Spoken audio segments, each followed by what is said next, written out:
Hello there. My name is John Halbig, and I run the YouTube channel and the podcast of Story and Song. Today, I wanted to do a review of Jonathan Pageau's new book, The Tale of Snow White and the Widow Queen, illustrated by Heather Pollington. Yes, pronounced that right. All right. So yeah, I've been following Jonathan Pageau since about March or April of 2017. He actually did a talk called "The Resurrection of the Logos" with Jordan Peterson, and I had found Jordan Peterson a couple months prior to that, and thought it was really cool that Jordan Peterson was hanging out with this Orthodox Christian guy because I had grown up in the Orthodox Church and had fallen away a little bit from it. More so, I just felt a little distance from it, or that I was content just with reading the Bible and calling myself a Christian through that. But really, through listening to Jonathan Pageau talk about symbolism in a really meaningful way and about the church, it really helped me understand the mystery and the beauty of it. And I'm very grateful to him for that. So I really am glad that I could help support by buying the book. And I mean, it's an incredible value. Just the quality of the product itself and all the illustrations. I mean, that's worth $50 in and of itself. But the story was really beautifully written, and when it all comes together, I know that it's something that I'll keep in my possession for a lifetime. And I don't have children yet, but when I do one day, it's something I'd love to read to my kids and hopefully have them pass it along the family line, because it's these stories, they last for a reason. They're what he talks about, and something I've been interested in for a while. It's like fractal storytelling. They might be shorter or smaller, but they represent such a larger truth, in a very similar way to like parables. When I was reading this, because I'm not very familiar with fairy tales, but it reminded me a lot of Jesus's parables when I was reading through this. And the great thing about that type of storytelling is it really sets it up for you, the reader, to have an active part in playing for it. Because a lot of our recent movies and novels where everything's just kind of played out for you, it really puts you to some extent in kind of like this passive state where you're just letting the author or the director or the storyteller kind of do everything for you. Whereas I really felt like with this story, I was helping create a lot of the meaning, or just on the pages where um, I wasn't reading anything, just looking at the illustrations, just really taking my time to dive into the beauty of the pictures and see what I could pull away just from that. So really in this book, it's, about 50 pages, maybe a little bit more. But in those 50 pages, I mean, I've been through it a couple times, and it's fun. I enjoy going back and seeing if I can find new things or new insights, because with a story like this, and specifically with Jonathan Pageau kind of putting his touches in it, yeah, it's fun. It like makes me want to go back, watch some of his videos, some of his explanations, and seeing if there's new things I can figure out. So if you're interested in this book, if you're on the fence about it, I couldn't recommend anything enough. It's really well written. It's a very beautiful story, Snow White, all about beauty. But yeah, I think it's definitely worth a buy. So please consider purchasing, helping out, because also he's starting a new publishing company based off how successful this was, and it was like it raised an amazing amount of money. So I'm really proud of him for that, and excited to see what comes from that. So please go ahead and buy it. And from then on out, I wanted to kind of go over some of the specifics in the book. So, if you're someone who doesn't want to know anything about it until you actually buy it and start reading, it might benefit to stop the video here and come back and watch the rest later.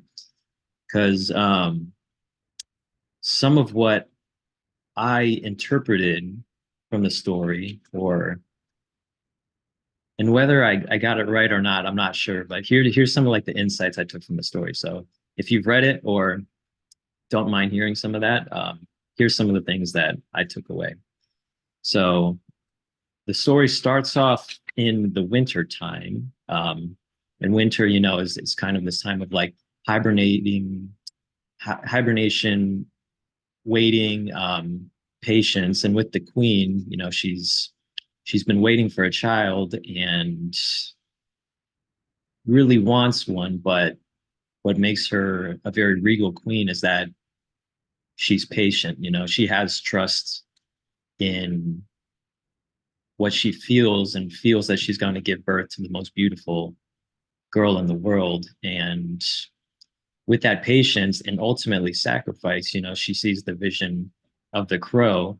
And I feel like the crow not only represents death, but almost kind of like this rebirth of a changing of the seasons. And come to find in the springtime around Easter, again, rebirth, resurrection is when she finds out she's pregnant and ends up giving birth the following winter, another season of waiting and hibernation. And even though she doesn't see the fruits of her faith, in a sense, that's what gives birth to the beautiful, unique baby girl that Snow White is.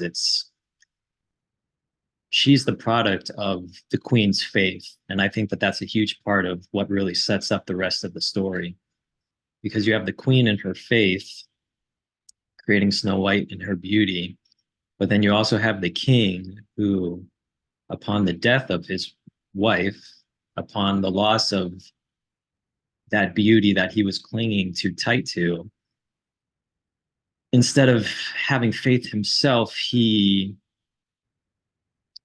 in a short amount of time, goes to find it in someone else. So he kind of shrinks away from his kingly responsibility and ends up to find the new queen, who ends up, kind of tearing the kingdom apart. And really what ends up causing the kingdom to kind of start dismantling is that the king loses his authority.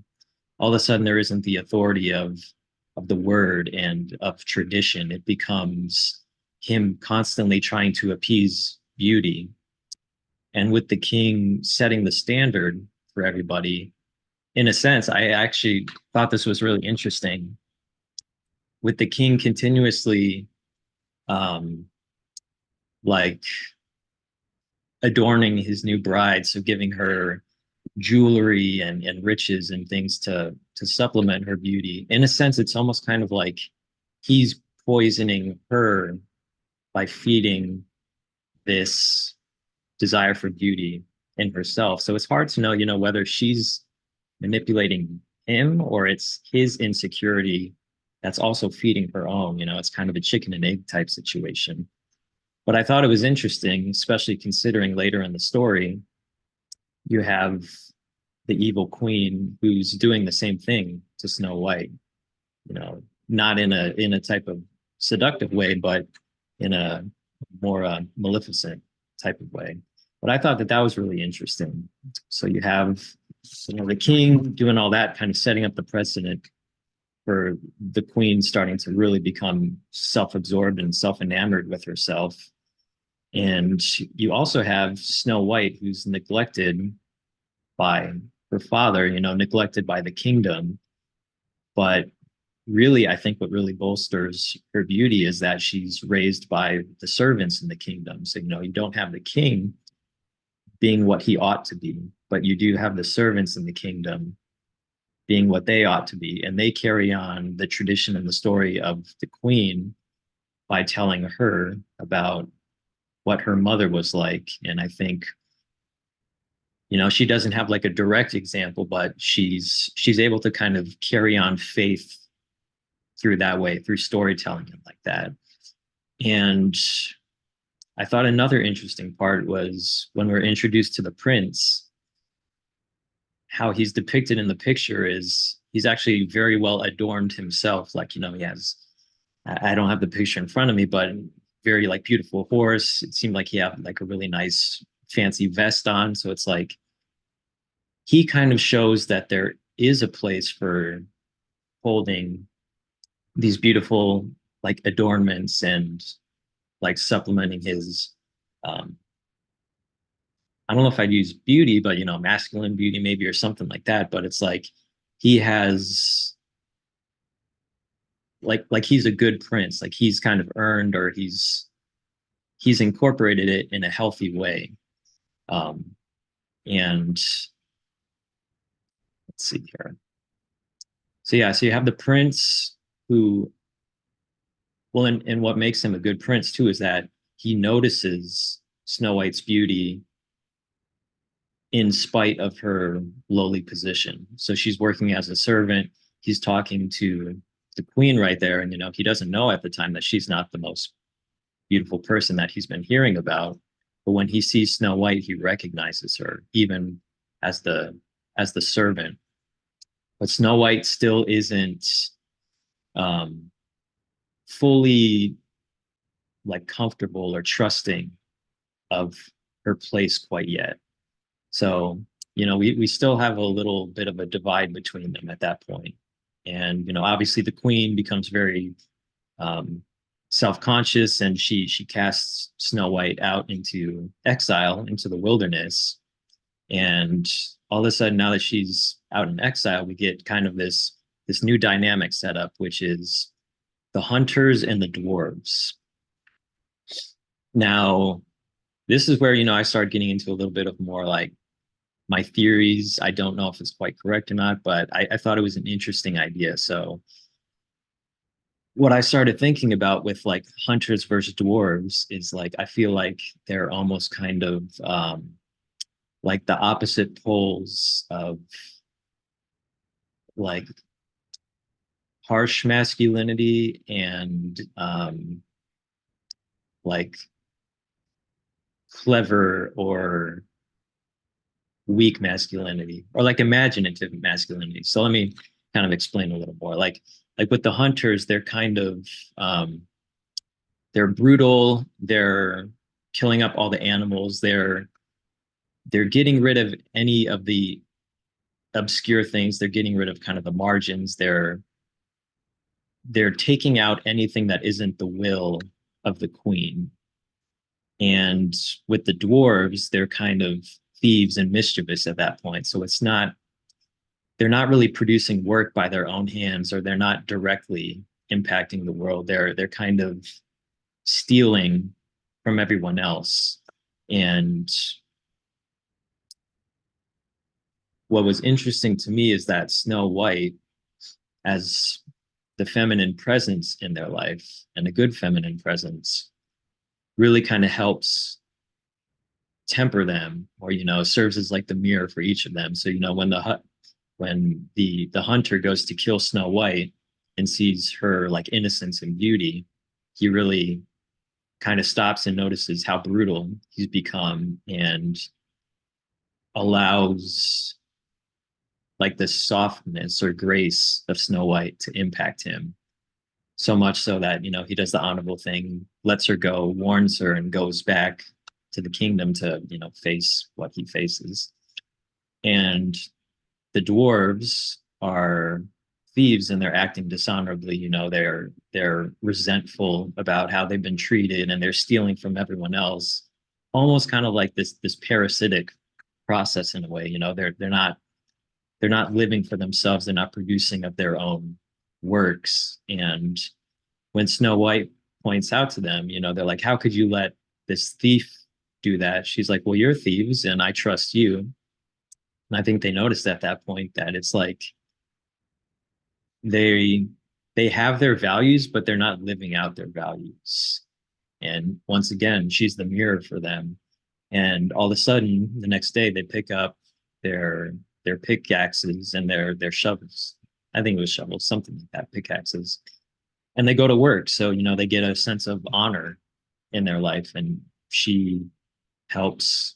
She's really the conduit for that.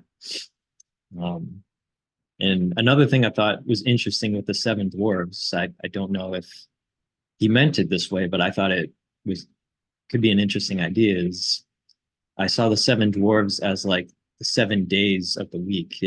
They seem to represent time in a sense, being out in the wilderness, being out in exile. I saw the seven dwarves as like the 7 days of the week. And the youngest of the dwarves would, be the last born. And when Snow White is trying out the different beds to sleep in, she ends up finding rest, the Sabbath, on from the last dwarf's bed, the last day of the week, which I thought was interesting. And I don't know if I want to get into any more of that quite yet. Let me see what else I have here before I get to that. Um, yeah, so as far as kind of what comes next through the story and goes through the rest, it's it's really about the queen with her mirror. And I actually really love this. So I knew about this before the book came out. Jonathan had talked about this. It's the mirror really seems to show kind of like that Black Mirror cell phone um, aspect of it, where it's kind of like the eternal pit of knowledge when it isn't like tempered by anything other than your own imagination or desire.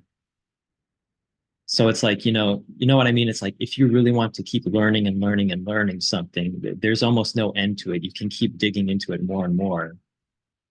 And if she always wants to be assured that she's the most beautiful, she ends up losing her beauty at that point because she has to know about it as opposed to just letting it be in and of itself. And it kind of ties back to, the Garden of Eden and the tree of knowledge of good and evil, because it's like Adam and Eve already were in the presence of God. They had everything they needed, and yet they wanted to know more. They wanted to be like God, but kind of by their own terms, by their own will. So it's interesting with the mirror because it's like, in a sense, you can be the most beautiful, but only if you don't have to know you're the most beautiful. If you have to know you're the most beautiful, then you're always going to be not at ease about it because you're never going to know. So yeah, it's weird. It's kind of an interesting type of paradox, but it only really affects you if you give into it. And with Snow White, when the queen comes to her with these different temptations, every time Snow White thinks back to the prince and, she wants to be beautiful for the prince, so she takes them on. But as we know, the prince already thought she's the most beautiful. So it's more that she's feeding her insecurities rather than just living out her beauty in those cases. So I thought it was interesting that in order to create these poisonous things, the queen had to cut away even more of her beauty. So cut her hair, get rid of her fingernails. And the more the queen is chasing being the most beautiful, like the uglier she becomes. And really how the story ends is with the prince coming to awaken her because, Sleeping Beauty has fallen asleep, and the prince, who really represents the, I think he represents, the word tradition, the kingdom, stability, identity, the naming of things. Snow White gives him that opening, that proposition. Don't awaken beauty until it's time. And we return to him finding Snow White surrounded by the seven dwarves, who I think represent time. So she's surrounded by time. He returns to beauty in her time. She's fallen asleep. And I think he restores to her what her father couldn't give her, her identity, the tradition, the word, the naming of things. And I think he brings her to life by saying, "You're the most beautiful, and you always have been," as that servant where I met you as. And they go on to have children, become king and queen. They bring the dwarves into the kingdom. They give them honor. They have an honorable role in the kingdom. They're not just kind of the lost boys living out this like eternal lost youth out in the wilderness. And I think that's really the last thing I wanted to say. Yeah, I think that the house out in the wilderness is almost kind of like the Peter Pan story of like Neverland, where it's just like this this eternal kind of dreamland where things don't mature or have their full identity yet. It's nice for a time, in exile, but you don't live in exile. So it's again kind of seems like a paradox type thing. Like you don't live out in the house out there, but that's where the queen ends up because she's never content with anything. And I think really the message behind the book is that beauty is in contentment, and the queen in her discontent is subject to live out in exile for the rest of her time because she can never be content with what she has. So I'm sure there's plenty that I missed in that discussion. I usually ramble a lot more than that, so surprisingly, that was pretty good for me. But yeah, really beautiful book. I've read through it a couple times. I'm sure I'll read through it many, many more times. Very thankful to Jonathan Pageau and Heather Pollington for creating such a beautiful work of art. And yeah, once again, guys, if you're interested in it and if that sounds like a good story, I think you'd really love it. So take care.